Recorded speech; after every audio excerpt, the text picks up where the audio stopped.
بسم اللہ الرحمن الرحیم۔ شروع اللہ کے نام سے جو بڑا مہربان نہایت رحم والا ہے۔ صحیح بخاری حدیث نمبر 46۔ نجد والوں میں سے ایک شخص حضور صلی اللہ علیہ وآلہ وسلم کے پاس آیا۔ سر پریشان یعنی بال بکھرے ہوئے تھے۔ ہم اس کی آواز کی ہنبناہٹ سنتے تھے اور ہم سمجھ نہیں پا رہے تھے کہ وہ کیا کہہ رہا ہے، یہاں تک کہ وہ نزدیک آن پہنچا۔ جب معلوم ہوا کہ وہ اسلام کے بارے میں پوچھ رہا ہے تو حضور صلی اللہ علیہ وآلہ وسلم نے ارشاد فرمایا کہ اسلام میں دن رات میں 5 نمازیں پڑھی جاتی ہیں۔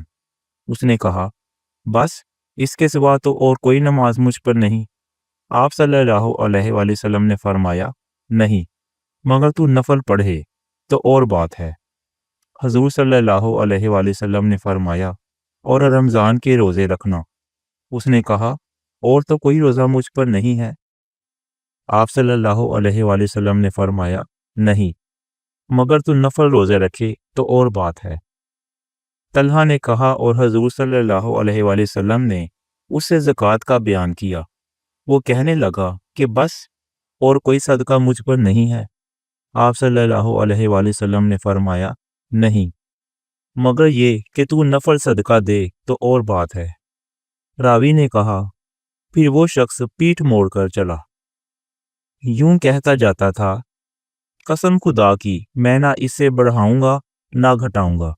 حضور صلی اللہ علیہ وآلہ وسلم نے فرمایا، اگر یہ سچا ہے تو اپنی مراد کو پہنچ گیا۔ صحیح بخاری حدیث نمبر 47۔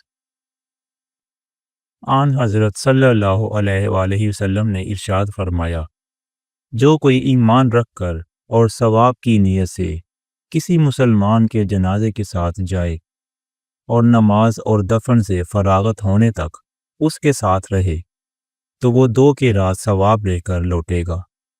ہر قیراط اتنا بڑا ہوگا جیسے احد کا پہاڑ، اور جو شخص جنازے پر نماز پڑھ کر دفن سے پہلے لوٹ جائے تو وہ 1 قیراط ثواب لے کر لوٹے گا۔